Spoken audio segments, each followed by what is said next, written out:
Hey, it's Mike Brennan. We're back with another segment of MITech TV. Anyway, let's talk a little bit about the Michigan Council of Women in Technology, which I know is one of your favorite topics. And here we are, we're recording here at the end of June. So I'm sure you got lots of stuff going on for the rest of the summer and into the fall. So talk about what you got. Okay, great. And now the last time we chatted was April.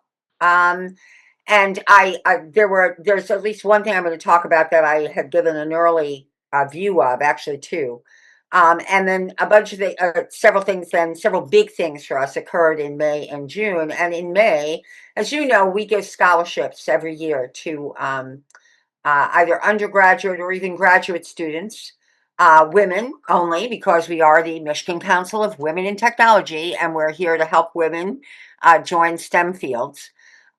So we are, by my calculation, we're close to over $3 million worth of scholarships we've given since the genesis of this 501(c) over 24 years ago. So but this year we had a really excellent turnout, both of applications and of women we were able to give scholarships to because of our generous sponsors. So on May 27th, we celebrated 36 technology oriented young women, many of whom were undergraduates.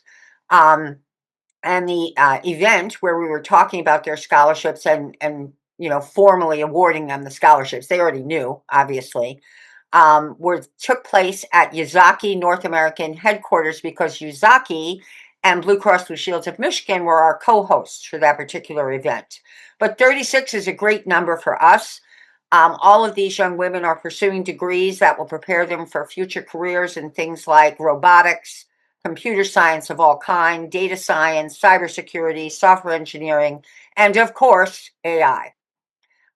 So the other thing that was really impressive, and has, as we've evolved over the years, in the last 10 years, we have a number of our sponsors who put their names on exact scholarships. So this year, the MCWT President's Award went to Arunima Vasudev, and that was one that was a general purpose. But Ally, as an example, Ally Bank gave 3 scholarships away. Amerisure gave a scholarship away. A company called A Thing Z gave away a scholarship. Consumers Energy did 4. 2 were done by Ford, and Ford is a huge sponsor of us for a number of things. So this year they happen to just do 2 scholarships, but they help sponsor camps and a number of other things.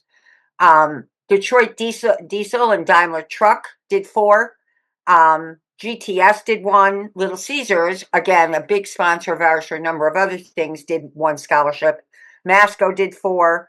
SIM, and I love to always give a shout out to Society of Information Management. We have a very active chapter in Michigan, and we have been allies for quite a while, and we have mutual members, because at MCWT, easily 20% of our members are guys. They aren't women necessarily, right? They are male leaders of many organizations. And a whole bunch of those folks are also very much part of SIM. And then SIM has started an initiative quite a while ago now to ensure that more women were joining SIM, which again is another nonprofit, right? The Society for Information Management. So they awarded us a very, very large amount of money, and that resulted in 9 scholarships for women, for girls and women. I mean, I suppose anybody over puberty is considered a woman, right? At least I always did consider that. So I should just stop calling them girls and say they're all women, because they are. Yazaki gave 2 scholarships out, and UWM. So we had 36 very lucky young women who were able to benefit from MCWT scholarships this year, as they have in the past. So that was exciting, and it happened May 27th. And then, Mike, because you were invited, we resuscitated. We had 1 year off where we didn't do Executive Connection Summit, but this year we did it again. And I didn't get to go, but according to a lot of my friends, and as you know, a lot of my circle of friends are women who are very active in MCWT, it was a huge success again this year. It happened on June 3rd. It was a full day event. It was kicked off by a woman by the name of Lisa Davis, a very inspirational speaker, whose entire theme, she set the tone for the day by focusing on growth, resilience, and the importance of stepping confidently into all new opportunities as part of your leadership journey. Um, throughout the entire summit, we had several very major themes. One of them was, hey, be realistic, but be yourself, right?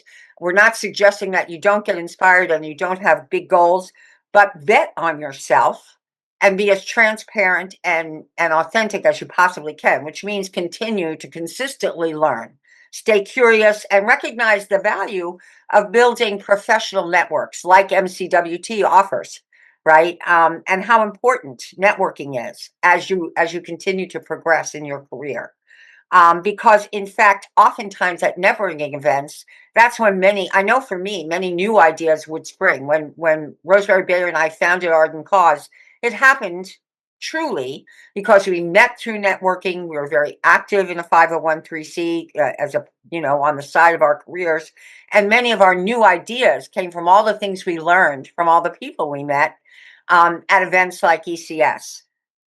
We had a bunch of technology panels and conversations, and they centered on the things you would expect: the rapid evolution of artificial intelligence and new and emerging approaches to entrepreneurship and innovation. Speakers explored how AI is becoming woven into the fabric of everyday work, as we all know, and highlighted the growing influence of intent-based engineering in transforming new organizations. I happened to do a blog this morning at 5 a.m. for a client who was not part of MCWT. It's a workforce intelligence company that was all, in fact, about that, about the need for CHROs to actually architect using AI tools, but architect jobs that then match technology as we move forward.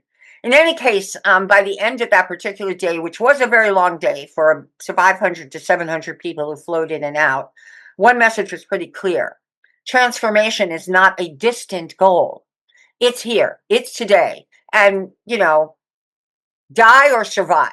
And that's it, the way Kathleen Norton-Schock would say it in an upshot. Continue to learn, continue to grow, and MCWT is always here to help with that particular process, particularly for young girls and women of all ages, because of course we have a number of programs, and maybe the next time I get on, I'll talk more about what I think of as our adult programs, because I'm about to talk about what's happening this summer. And that for us is focused very much often on the girls. So ECS is a big success. The next thing we'd like to announce, obviously, is we're doing Camp Infinity, which we've been doing. Rosemary Bayer, who came down to visit me, and I were talking about our very first Camp Infinities and standing behind a big check. And the reason it's called Camp Infinity is because we had one sponsor in those days. It was called AT&T. And AT&T had a brand that was around infinity, right? But from there on in, they were the wind beneath our wings. This sprung like wildly, right? At one point, we were running 16 camps. We're back down now to a more reasonable number. We're doing 4 this year, but they are very deep, and they are in 4 different places in the state. So on July 6th through the 10th, we'll be having a girls' camp at Wayne County Community College District in Detroit. I'm sure you're very familiar with it, Northwest Detroit. That will run from the 6th through the 10th.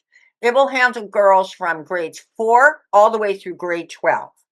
Then on July 13th to July 17th, we're having 2 separate ones. One is at Lansing Community College, and that will be for grades 4 through 9. The other is at Vervant in Grand Rapids, and that will be for grades 4 through 9. And then on July 20th through July 24th, at Benton Harbor, Michigan, at Lake Michigan College. Again, we'll be doing the 4th Camp Infinity of the summer for grades 4 through 9. And if anybody wants to know what girls are learning at Camp Infinity, campers in grades 4 through 6 will strengthen critical thinking and problem-solving skills. And they'll be doing that by programming Dash robots using block-based coding, and also having fun creating interactive games with MIT Scratch. For any one of these camps, you do not have to have coding experience, by the way, right? We don't care what grade you're in. You can come in as a no-code coder or have never touched coding in your life. And that week will be quite an eye opener for you. And of course, experienced coding girls who are in grades 10 through 12 for that first camp, often they've already been coding, right? But this again, we will match our teachers and our volunteers to the people's level of experience. Um, so that's fourth through sixth grade. Campers who are in grades 7 through ninth will gain what we feel is real world STEM skills. They'll be programming Legos and Spike Prime robots, and they'll be exploring AI ethics, right? Artificial intelligence is all around us now, and these young women are being very much exposed to it. So we also want to talk about the ethics of using AI, and and then also helping them create and enhance apps with MIT App Inventor and AI integration, similarly to what I spoke about before. And then campers enter that one camp that we will have grades 10 through 12, and they will be designing and building fully functional mobile apps using MIT App Inventor and AI technology. And again, it's all about critical thinking and learning as much as you can about the STEM field. So, in order to, if you have a daughter, a niece, a granddaughter, you're a teacher, and you have girls in your class, and that's the only thing we require is that you fill out a form. You go to MCWT.org, www.mcwt.org, touch K through 12. The first thing that will come up in your face is Camp Infinity, and you can fill out forms for any one of the 4 camps that we'll be doing. And this is always a big thing for us, right? Is what we do with Camp Infinity. So that and the scholarships are a couple of the biggest programs that we do. And in order to afford those programs, of course, we have events. And so the other thing I'd just like to wind up with is talk about some of our summer events. First of all, there is a virtual event, very quick, noon to 1 event that will take place on July 9th. And that is aimed at our volunteers. And you've heard me say this, I don't know, Mike, for 15 years. People who get the most out of something like a 501(c), like MCWT, they don't just sign up for a membership and occasionally attend an event. They volunteer because that's how you make your deepest relationships. That's how you learn the most, right? So we have almost every month now or every other month a volunteer info 1 hour. It's online, so it's easy to attend. And we talk to volunteers about what they want to do, what they've been doing, what they want to do in the future, and we match them up, right? We also talk about MCWT's legacy of 25 years almost of volunteership, right? Then, again, in order to afford some of our bigger programs, we're doing 2 golf events this summer. The Southeast Michigan Golf Event, which is the best golf event in Michigan. It has been since we initiated it a long time ago. That'll be taking place again, as usual, at Indianwood Country Club in Lake Orion, and that'll be taking place on July 27th.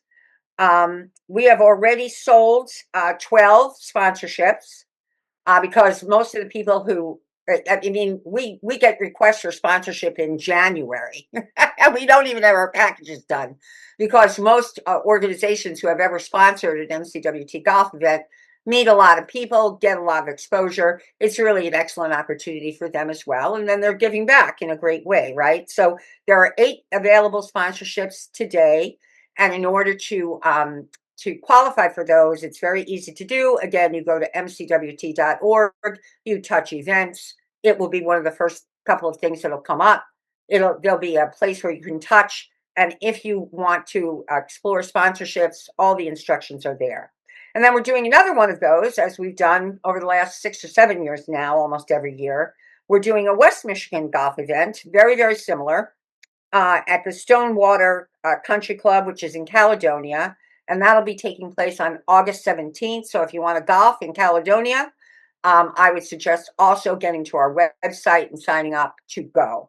And then I see you telling me we only have 1 left to go. So there's only 2 more things I need to have you do save the dates for. On September 9th, we will be having our quarterly membership connect, again, a virtual one. It's 1 hour. If you're a member or a would-be member, I strongly suggest you register for it. It's free. And we give you all sorts of information, not only about what we've been doing, but what we're planning to do. And then, of course, the biggest prom of the year takes place always for us now in November. It is MCWT's prom, is the way I call it. I don't think we named it this year yet. Last year we called it the Starlight Ball. Anyway, it's the opportunity for a lot of CIOs, CSOs, coders, software engineers, many people who sponsor us to come together, dance, sing, drink, eat. And again, by sponsorship of that, and that takes place on November 14th, which is a Saturday. And I believe it's again going to be downtown Detroit. Not totally sure about that, but it is our annual Signature Gala. So I would suggest that anybody who would like to know about that, make a note, a mental note, or make a physical note. And around September is usually when we announce where it's going to be. And it'll probably be the same place it usually is, but I'm not going to pre-announce that. And again, that's in downtown Detroit. And it's always a lot of fun. It's Michigan's IT prom.